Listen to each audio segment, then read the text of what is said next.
Hello, hello, hello. Welcome to Inner Conquest, the world's greatest modern metaphysics channel on YouTube. I'm your host, Jacob Edens. Thank you for tuning in. Today we're talking about brazen impudence. So brazen impudence is when you put yourself in the wish fulfilled no matter what the circumstances are. When you look at circumstances external to you, you have to understand that those external circumstances are simply a byproduct of the internal state of which you've been occupying. So when you occupy a certain state for an amount of time, what will happen is that state will basically materialize into a third dimensional reality, right? So let's go back to basics. What is a state? You could categorize a state where if you broke it very literally apart, like the United States, the states is a defined territory. So a state is a defined territory. A state is a particular frequency. I'm in a state of happiness. I'm in a state of anger, right? If you wanted to break those down electromagnetically, they are in a frequency bandwidth to where if you had a ray gun and you heated it up to a certain frequency and you shot somebody with it, it would burn them, right? That's frequency modulation. When you modulate frequency, it modulates different states. If I put states into water, water can be frozen, or it can be in a gas state, or it can be in a liquid state. So states are defined territories of frequency and or matter organization, right? The organization of the molecules and things of that nature, right? So it's an organized frequency bandwidth in a defined parameter. And you can also, to simplify things, call it a mood or an attitude. So if I'm in a chronic mood of depression, right, I'm occupying the state of depression. If this person's always happy, I'm chronically occupying a happy state, right? So when we look at the state that we're in, it's important to understand through metaphysics, unseen physics, that the unseen realities in which you occupy become seen. Manifestation, to become manifest in one's world means to go from unseen to seen. So when you talk about concepts like faith, faith is defined as loyalty to an unseen reality. So if you have an unwanted reality, you could break that down into the triarchy of Isaac, Jacob, and Esau. Esau is the third dimensional reality. Jacob is the fourth dimensional mind reality. Isaac is blind. He's the father. He's your I am awareness.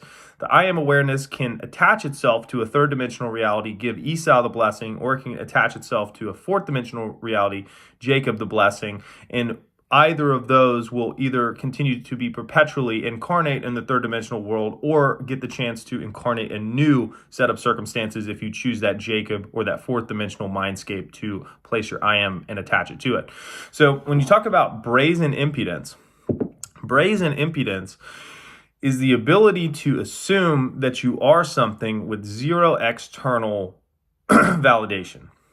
So if you're not looking good financially and you assume that you're rich, what will happen? Well, you've made the internal switch. So you're in the process of merging that Isaac to that Jacob. So let's take Jacob and break that down into an affirmation, that fourth dimensional mindscape, right? You have a physical reality that fucking sucks. You have a fourth dimensional reality, which is an I am this, which is the opposite of what your third dimensional reality is, right? So it's I am wealthy. Your whole reality is just Skittles and you want M&Ms, right? All you have are Skittles. You don't have any M&Ms and you're pissed because you need M&Ms because you're a crack addict for M&Ms. So you go into your mind and you say, I am a man with billions of M&Ms. I am a M&M billionaire. And you look around and you go, what the fuck? There's Skittles everywhere. That's classic. So what happens is when you implement brazen impudence, you have to have absolute faith in the fourth dimensional reality as the primary reality versus the third dimensional reality. So what you're doing, anytime you have a strategy with anything, strategy broken down is a prioritization of tasks. So if you have a strategy to basically manifest your ideal reality, what you do is you put the importance and the priority of the third dimensional world lower than the fourth dimensional world. Does that kind of make sense? So like, I am an M&M billionaire takes priority over giving my attention to the external world, right? I am this takes priority over witnessing and getting emotionally entangled in the third dimensional world. So your strategy is a sequence of priorities. And if you're using the concept of metaphysics to create a reality, what you do is you put your imaginative acts as the primary reality while putting the external world as the secondary reality. What that does is it trains you to focus on the fourth dimensional reality and give it the necessary bandwidth and sunlight and airtime that it needs to recalibrate your frequency and then reflect in the external world, because the internal world is just simply reflected in the external world. So what happens in the case of hell, when people call Earth hell, what happens is you create something internal, you see it externally, you have a negative reaction to it, and then what happens is you get hooked on that negative reaction and you go back and forth in this cycle of unwanted, right? So, I feel bad inside, look outside, it's still bad. And then you don't understand that what caused it was the internal space. So you objectify the external world and use that to feed the internal state back and forth, and you cyclically perpetuate a bullshit reality because you're unconscious, right? Not to say that's bad. Everybody's unconscious until they learn about this stuff. So you're learning about it now. You can fix it faster than it was messed up. That's the best thing to understand about all this. You can fix it way faster than you messed it up, because it's like if you have been using the wrong key in the door for years and you find the right key, it's not like you have to spend all that time turning the key that you wasted looking for the right key. The right key just unlocks it and you walk through the door. So when you have brazen impudence, what that means is first your strategy and your priority is on that fourth dimensional reality, meaning that your primary emphasis is on the state of the wish fulfilled.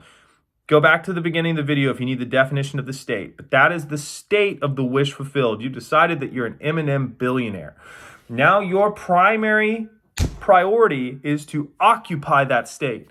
And what will happen is your five senses will vividly attack you and tell you that you're not that person.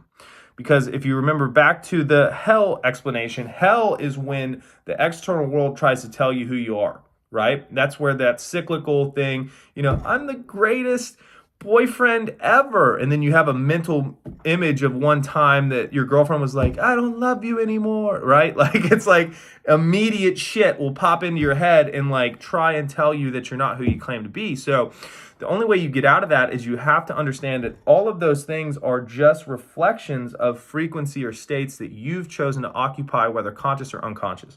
So once you understand that, you realize that it's not that they have free will, any of these like, thoughts or emotions. They don't have free wills. They were just reflective of the state that you're occupying. So you give them all a pass, right? That's called turning the other cheek. You just go, cool, that's great, and this is who I am. Cool, that's great, this is who I am. And you just write it out without engaging with it emotionally, because when you engage with something emotionally, you bind yourself to it, right? Think about it like this. Like if you ever caught feelings for somebody, you're like, God, I can't get them out of my head. You've bound yourself to the idea or the concept of them because of your emotional attachment. When you become indifferent, you're like, I don't care about her anymore. It's not even a big deal, right? Now it's like, hey, Jacob, I wanted to, that shit always happens because when you're not super caught up in something and needy for it and just like ingrained in it, you detach, you cut that emotional tie, it frees you up to operate, right? You're like a ship without its anchors stuck in everything, right? Now you're free to sail and do as you please. And what happens is it's not that you don't get attached to anything with emotion, it's just that you're selective with where you deploy emotion. Because if emotion is an adhesive, you want to just understand it for what it is. It's not a big thing. It doesn't need a lot of importance. It's like if you're playing a video game, you want to know that the X key or the A key makes you jump and this one makes you crouch, right? Like you want to know the different buttons on the controller. And with the emotional scape, anything that you feel intensely into is going to bind you to that. So if you feel really wealthy, that's a great thing in my opinion. If you feel really healthy, that's a great thing in my opinion. If you feel appreciative, that's a great thing. Another thing to backtrack on appreciation and gratitude. We don't do these things because they are the nice thing to do or the, socially acceptable emotion to have. You're allowed to have whatever emotion you want. The reason that gratitude and appreciation, as pertains to brazen impotence and the wish fulfilled, is important are because of the implications, right? The implication is, if I'm in a state of wanting something, right? If I want a cup of coffee, am I going to be grateful that I have that cup of coffee?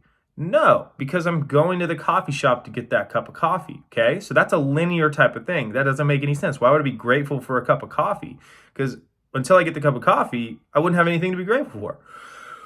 When you go and start to operate metaphysics to achieve your goals, you start to work from the inside out to achieve things. You're not working on a linear system. You're working on a now system, right? You've sped everything up. So when I want a cup of coffee, I clock that in. I go, cool, there's a desire in me for a cup of coffee. Now, for something like a normal cup of coffee, I have no belief systems against going and get a cup of coffee, so I wouldn't implement this practice. But for bigger things where it's like, you want an SP or you want money or something that you deem as like you have belief systems against just having that right now, what gratitude and appreciation are there calibrated frequencies that imply having, right? Think about that from a purely non-emotional scientific standpoint. If I am appreciative that I have something, it is 100% implied that I have it, right? That's the point of those two emotions, is because you imply that you have it.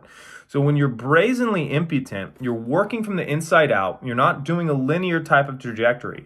You're saying, I am this, and I'm so happy and grateful that I have this now. I appreciate having this, and you're just role-playing those over and over and over again with the prioritization of putting your primary point of emphasis on the fourth dimensional reality and the secondary emphasis on the third dimensional reality, because you know that the construct external to you is simply a reflection of that fourth dimensional reality. And the way that you master and control that is by being who you want to be in the fourth dimensional reality and allowing it to reflect, right? That's where you put your emphasis. That's where you put your control. And you do not accept any of your five senses telling you that you are not that which you claim to be. When you say, I'm rich, and you get a feeling or a bill or an anything, you go, nope, that's not me. I'm rich. Priority number one, fourth dimensional reality, calibrated to wish fulfilled. Priority number one, priority number one, priority number one. Secondary, secondary, secondary, secondary, transitory, not permanent.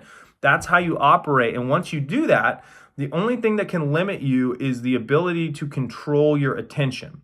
So what I recommend, if you're doing I am affirmations are the bedrock of everything, because you can claim that you are something and you can persist in that and you can become masters of things. So I am, number one, a master of my attention. Nothing can control my attention other than me. That allows you to control your attention. Number two, I am a master of law of attraction. What that does is that allows you to deliberately pick thoughts that are wanted, right? You couple that with brazen impotence. What that means is that once you get enough understanding in you that the dominant thoughts and the dominant emotions that you entertain are magnetizing things to them, now you don't fuck around with stupid thoughts. You, instead of worrying about something, you go, no, I'm the richest man in the entire world. I can afford everything. There's nothing that I can't buy, right? But if you don't have the understanding that that frequency and that thought is going to magnetize correlative collective components to it, you're going to try and negotiate with bullshit. So until you have that mastery over law of attraction, you don't have complete 100% precise, deliberate autonomy over the thoughts that you think. The second one that I would recommend, and you could do these in any order that you want. The attention is what I would do first because it's the most useful, but I'm a master of law of assumption. What law of assumption allows for is for your generalized assumptions to be very heavily in your favor, i.e. your belief systems, right? So if you have an assumption that everything is going to work out in your favor, it's fucking magical. Because if everything works out in your favor, it destroys all stress in your life. Because anytime there's a problem, you just see it as a component that needs to shift in order to get you to your ideal thing. You never lose faith in that fourth dimensional reality. You know that everything, like as soon as you give the order, the machine is working to build the order, right? Instead of like, oh, I hope this plays out the way I want it to, right? You have that certainty. You have those assumptions. You have those abilities to put yourself in that wish fulfilled through understanding of the law, universal mechanics, law of attraction. You understand that once you put your vibrational stance in a certain bandwidth, it has to reflect 100% of the time. So you're not playing a wishing game of if I do this, maybe this will happen, or maybe I need a new technique. Now you've found the resonance of being who you want to be, and now you understand persistence, and now you have control over your attention, and now you're deliberate with your thoughts, your emotions, and your calibrated frequencies, and now you're able to live in the wish fulfilled, and now you're able to sustain that until the universe has a time to reflect that externally, and now you're going beast mode. So I hope you guys enjoyed this video. Inner Conquest. If you guys enjoy this, feel free to leave comments with videos that you'd like to see. Additionally, I have coaching options in the link tree. Every single call that you buy has 2 emails attached to it. That's our little special offer for everybody. So if you guys need anything, love you. If not, have a great day. Go conquer, and I'll talk to you in the next one.